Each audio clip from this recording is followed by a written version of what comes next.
From social media pressures to online scams and privacy risks, navigating the digital world has never been more complex. That is why I have the opportunity to talk to Discord, who is helping be healthier and smarter online with programs that's building digital literacy and internet safety skills. Good morning, Christelle. How are you doing this morning? I'm doing well, thanks. How are you today? I'm doing good because I'm hearing a lot of people talk about Discord. So what is Discord when people say I'm discording? Yes, I love the I'm discording. I actually haven't heard that one, but I think I might use it now. But Discord is quite simply a communications platform. We're built for people 13 and up.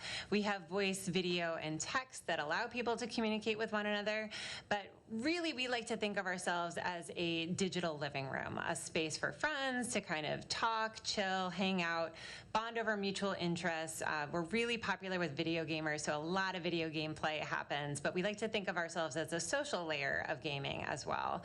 I think it's also helpful to kind of distinguish ourselves from what we might think of traditional social media. On Discord, there's no algorithmic feed, so we're never kind of showing you content that we think you might like or want you to engage with. Everything is user-directed, user-driven, from the friends that you make to the communities that you're a part of. So when people say they're discording, that's what they mean. I like it. Okay, you just launched the Discord Player's Guide and Wellbeing Principle. What's that all about?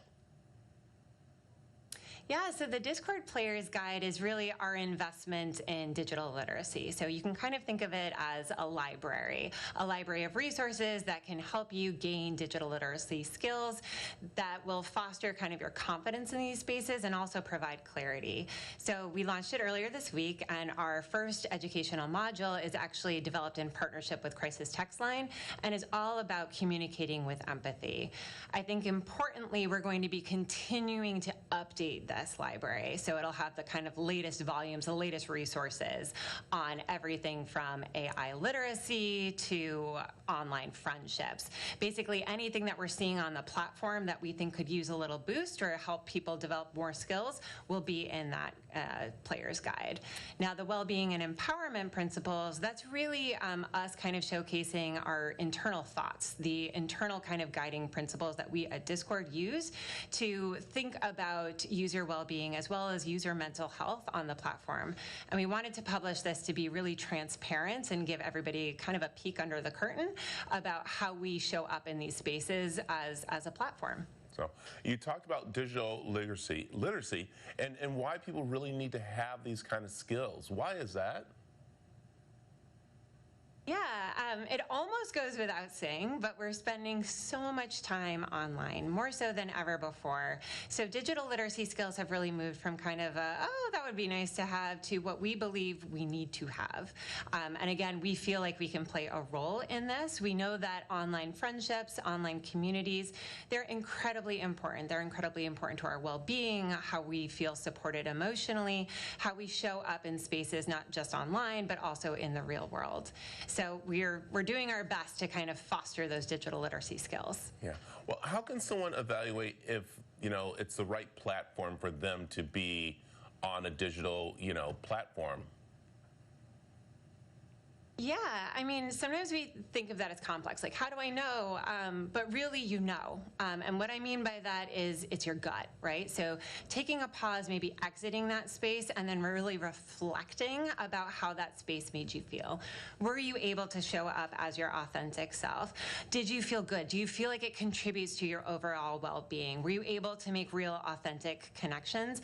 All of those kind of micro questions that we ask ourselves in any space we show up with, we can translate that into the online space. So checking in with yourself, saying like, hey, is this a community I still really want to be a part of, or a platform I want to be a part of? And if not, exiting. And if it is, again, we want you to have those digital literacy skills to best navigate it. I like that. Okay, we know that parents and teachers are looking for ways to make sure they educate teens on digital literacy. So how is Discord helping them? Yeah, so I would say one way that I think is actually pretty phenomenal is through our Family Center. So our Family Center is a tool for parents and guardians that's meant to connect them to their teens, specifically giving them insights on how their teen is doing on Discord. So everything from the servers they're a part of to who they're friends with to how much time they're spending on the platforms. So really equipping parents with that knowledge to go into that conversation feeling that they have a place of contribution, right? So instead of just peppering your teen with questions, you could say, hey, I actually saw that you just joined this study group on Discord. I remember that you have that final exam. How's it going? All of that can really help improve that conversation. And again, the Discord Players Guide, now that we have it, will help parents also kind of be able to foster digital literacy skills, their own, I will say, so they can be great models for their teens, as well as help their teens too. I like that. I think there's some great information here to learn about Discord and discording. There, you can have that one. I like that. Where can people I'm taking it. Where can we find more information? Yeah, so everything is freely available on discord.com. We're organized by hubs. So we have a parent hub, a well-being hub. The Discord Players Guide is within the well-being hub, Family Center within the parent hub, but all of the information is at discord.com. Perfect. Christelle, thank you very much for being with us this morning. Thank you so much. Have a great one.